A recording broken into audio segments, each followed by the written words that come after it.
ನಾನೀಗ ಸದ್ಯಕ್ಕೆ ಇವಾಗ ನಾನು ಏನು ಹೇಳ್ಬೇಕಂದ್ರೆ ನನ್ನ ಕೆಲ್ಸಕ್ಕೆ ತುಂಬ ಎಫೆಕ್ಟ್ ಆಗಿದೆ. ನನ್ನ ತಂದೆಯವರು 2 ವರ್ಷದಿಂದ ತೀರ್ಕೊಂಡಿರೋದು. ನಾನು ನನ್ನ ತಾಯಿ ಇಬ್ಬರೇ ಇರೋದು. ಸೊ ನಾನು ನನ್ನ ಕೆಲಸ ಮಾಡಿ ನನ್ನ ತಂದೆ ತಾಯಿ ನೋಡ್ಕೊತಿದ್ದೆ. ಇವಾಗ ಕೆಲ್ಸಕ್ಕೂ ಎಫೆಕ್ಟ್ ಆಗಿದೆ. ನಾನು ಇದನ್ನ ಇಲ್ಲಿಗೆ ಬಿಡಲ್ಲ. ನಾನು ಸ್ವಲ್ಪ ಫಿಸಿಕಲಿ ನಾನು ಸ್ವಲ್ಪ ಸ್ಟ್ರೈನ್ ಆಗಿ ಮೆಂಟಲಿ ಸ್ಟ್ರೆಸ್ ಆಗಿರೋದ್ರಿಂದ ನಾನು ಒಂದು ದಿನ ರೆಸ್ಟ್ ಬೇಕು ಅನಿಸ್ತಾ ಇದೆ. ಬಟ್ ನಾನು ಇಲ್ಲಿಗೆ ಬಿಡಲ್ಲ, ತನಿಖೆ ನಡೆಯುತ್ತೆ ಅಂದ್ಬಿಟ್ಟು ಕಮಿಷನರ್ ಸರ್ ಅವರು ನನಗೊಂದು ಮಾತು ಕೊಟ್ಟಿದ್ದಾರೆ. ಏನು ವರಿ ಮಾಡಬೇಡ, ನಿನ್ನ ಕೆಲ್ಸಕ್ಕೆ ಎಫೆಕ್ಟ್ ಆಗಲ್ಲ ಅಂತ ಹೇಳಿದ್ದಾರೆ. ಬಟ್ ಆಲ್ರೆಡಿ ನನ್ನ ವರ್ಕ್ ಪ್ಲೇಸಲ್ಲಿ ನೋಡಿದ್ರೆ ನನಗೆ ಏನು ಹೇಳೋದು, ಆಲ್ರೆಡಿ ನನಗೆ ಎಚ್ ಆರ್ ಅವರು ಕಾಲ್ ಮಾಡಿ ಹೆಂಗೋ ಕೆಲಸ ಹೋಗೋ ಥರ ಆಗಿದೆ ನನ್ನ ಪರಿಸ್ಥಿತಿ ಇವಾಗ. ಬಟ್ ನಾನು ಇದನ್ನೇ ಇಲ್ಲಿಗೆ ಬಿಡಲ್ಲ. ನಾನು wing commander, air force wing commander ಅವ್ರು ಏನಿದಾರಲ್ವಾ, ಅವ್ರ ಕಡೆಯಿಂದ ನನಗೆ ಏನು ನ್ಯಾಯ ಬೇಕೋ ಅದು ನಾನು ತೊಗೊತೀನಿ, ನಾನು ಬಿಡಲ್ಲ. ಯಾಕಂದರೆ ಅವರು ಇಲ್ಲಿ ಲ್ಯಾಂಗ್ವೇಜ್ ಬ್ಯಾರಿಯರ್ ಅಂದ್ಬಿಟ್ಟು ಒಂದು ಸುಳ್ಳು ಕಂಪ್ಲೇಂಟ್ ಕೊಟ್ಟಿದ್ದಾರೆ. ಸೊ ನಾನು ಬೇಕಾದ್ರೆ ಆನೆಸ್ಟಾಗಿ ಹೇಳ್ತೀನಿ, ನಾನು ಮೋರ್ ದೆನ್ 5 ಲ್ಯಾಂಗ್ವೇಜ್ ಮಾತಾಡ್ತೀನಿ. ಕನ್ನಡ, ಇಂಗ್ಲೀಷ್, ಹಿಂದಿ, ತಮಿಳ್, ತೆಲುಗು 5 ಲ್ಯಾಂಗ್ವೇಜು ಬರುತ್ತೆ. ಸೊ ನಾನು ಬೆಂಗಳೂರಲ್ಲಿ ಹುಟ್ಟಿ ಬೆಳೆದಿರೋದು, ಬೆಂಗಳೂರಲ್ಲಿ ಜೀವನ ಮಾಡ್ತಿರೋದು. ಸೊ ಒಂದು ಭಾಷೆಯಲ್ಲಿ ಇಲ್ಲಿ ಜೀವನ ನಡೆಸೋದು ಕಷ್ಟ ಆಗೋದ್ರಿಂದ ನಾನು 5ರಿಂದ 6 ಭಾಷೆ ಕಲ್ತಿದ್ದೀನಿ. ಸೊ ಅವರೊಂದು ಫಾಲ್ಸ್ ಕೇಸ್ ಕೊಟ್ಬಿಟ್ಟು ಅವರೇ ನನ್ನ ಮೇಲೆ ಹಲ್ಲೆ ಮಾಡಿ ಈ ಥರ ಮಾಡಿರೋದು.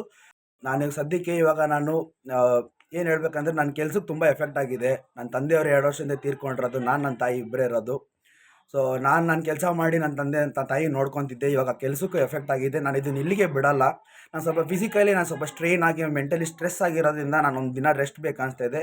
ಬಟ್ ನಾನು ಇಲ್ಲಿಗೆ ಬಿಡಲ್ಲ, ತನಿಖೆ ನಡೆಯುತ್ತೆ ಅಂದ್ಬಿಟ್ಟು ಕಮಿಷನರ್ ಸರ್ ಅವರು ನನಗೊಂದು ಮಾತು ಕೊಟ್ಟಿದ್ದಾರೆ. ಏನು ವರಿ ಮಾಡಬೇಡ, ನಿನ್ನ ಕೆಲ್ಸಕ್ಕೆ ಎಫೆಕ್ಟ್ ಆಗಲ್ಲ ಅಂತ ಹೇಳಿದ್ದಾರೆ. ಬಟ್ ಆಲ್ರೆಡಿ ನನ್ನ ವರ್ಕ್ ಪ್ಲೇಸಲ್ಲಿ ನೋಡಿದ್ರೆ ನನಗೆ ಏನು ಹೇಳೋದು, ಆಲ್ರೆಡಿ ನನಗೆ ಎಚ್ ಆರ್ ಅವರು ಕಾಲ್ ಮಾಡಿ ಹೆಂಗೋ ಕೆಲಸ ಹೋಗೋ ಥರ ಆಗಿದೆ ನನ್ನ ಪರಿಸ್ಥಿತಿ ಇವಾಗ. ಬಟ್ ನಾನು ಇದನ್ನೇ ಇಲ್ಲಿಗೆ ಬಿಡಲ್ಲ. ನಾನು wing commander, air force wing commander ಅವ್ರು ಏನಿದಾರಲ್ವಾ, ಅವ್ರ ಕಡೆಯಿಂದ ನನಗೆ ಏನು ನ್ಯಾಯ ಬೇಕೋ ಅದು ನಾನು ತೊಗೊತೀನಿ, ನಾನು ಬಿಡಲ್ಲ. ಯಾಕಂದರೆ ಅವರು ಇಲ್ಲಿ ಲ್ಯಾಂಗ್ವೇಜ್ ಬ್ಯಾರಿಯರ್ ಅಂದ್ಬಿಟ್ಟು ಒಂದು ಸುಳ್ಳು ಕಂಪ್ಲೇಂಟ್ ಕೊಟ್ಟಿದ್ದಾರೆ.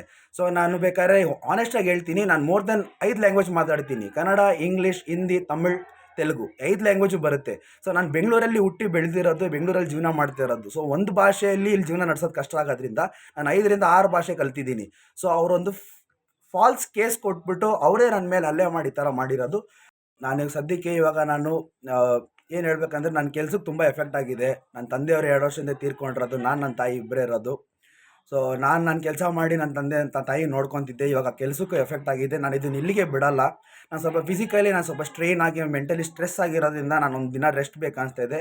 ಬಟ್ ನಾನು ಇಲ್ಲಿಗೆ ಬಿಡಲ್ಲ, ತನಿಖೆ ನಡೆಯುತ್ತೆ ಅಂದ್ಬಿಟ್ಟು ಕಮಿಷನರ್ ಸರ್ ಅವರು ನನಗೊಂದು ಮಾತು ಕೊಟ್ಟಿದ್ದಾರೆ. ಏನು ವರಿ ಮಾಡಬೇಡ, ನಿನ್ನ ಕೆಲ್ಸಕ್ಕೆ ಎಫೆಕ್ಟ್ ಆಗಲ್ಲ ಅಂತ ಹೇಳಿದ್ದಾರೆ. ಬಟ್ ಆಲ್ರೆಡಿ ನನ್ನ ವರ್ಕ್ ಪ್ಲೇಸಲ್ಲಿ ನೋಡಿದ್ರೆ ನನಗೆ ಏನು ಹೇಳೋದು, ಆಲ್ರೆಡಿ ನನಗೆ ಎಚ್ ಆರ್ ಅವರು ಕಾಲ್ ಮಾಡಿ ಹೆಂಗೋ ಕೆಲಸ ಹೋಗೋ ಥರ ಆಗಿದೆ ನನ್ನ ಪರಿಸ್ಥಿತಿ ಇವಾಗ. ಬಟ್ ನಾನು ಇದನ್ನೇ ಇಲ್ಲಿಗೆ ಬಿಡಲ್ಲ. ನಾನು wing commander, air force wing commander ಅವ್ರು ಏನಿದಾರಲ್ವಾ, ಅವ್ರ ಕಡೆಯಿಂದ ನನಗೆ ಏನು ನ್ಯಾಯ ಬೇಕೋ ಅದು ನಾನು ತೊಗೊತೀನಿ, ನಾನು ಬಿಡಲ್ಲ. ಯಾಕಂದರೆ ಅವರು ಇಲ್ಲಿ ಲ್ಯಾಂಗ್ವೇಜ್ ಬ್ಯಾರಿಯರ್ ಅಂದ್ಬಿಟ್ಟು ಒಂದು ಸುಳ್ಳು ಕಂಪ್ಲೇಂಟ್ ಕೊಟ್ಟಿದ್ದಾರೆ. ಸೊ ನಾನು ಬೇಕಾದ್ರೆ ಆನೆಸ್ಟಾಗಿ ಹೇಳ್ತೀನಿ, ನಾನು ಮೋರ್ ದೆನ್ 5 ಲ್ಯಾಂಗ್ವೇಜ್ ಮಾತಾಡ್ತೀನಿ. ಕನ್ನಡ, ಇಂಗ್ಲೀಷ್, ಹಿಂದಿ, ತಮಿಳ್, ತೆಲುಗು 5 ಲ್ಯಾಂಗ್ವೇಜು ಬರುತ್ತೆ. ಸೊ ನಾನು ಬೆಂಗಳೂರಲ್ಲಿ ಹುಟ್ಟಿ ಬೆಳೆದಿರೋದು, ಬೆಂಗಳೂರಲ್ಲಿ ಜೀವನ ಮಾಡ್ತಿರೋದು. ಸೊ ಒಂದು ಭಾಷೆಯಲ್ಲಿ ಇಲ್ಲಿ ಜೀವನ ನಡೆಸೋದು ಕಷ್ಟ ಆಗೋದ್ರಿಂದ ನಾನು 5ರಿಂದ 6 ಭಾಷೆ ಕಲ್ತಿದ್ದೀನಿ. ಸೊ ಅವರೊಂದು ಫಾಲ್ಸ್ ಕೇಸ್ ಕೊಟ್ಬಿಟ್ಟು ಅವರೇ ನನ್ನ ಮೇಲೆ ಹಲ್ಲೆ ಮಾಡಿ ಈ ಥರ ಮಾಡಿರೋದು.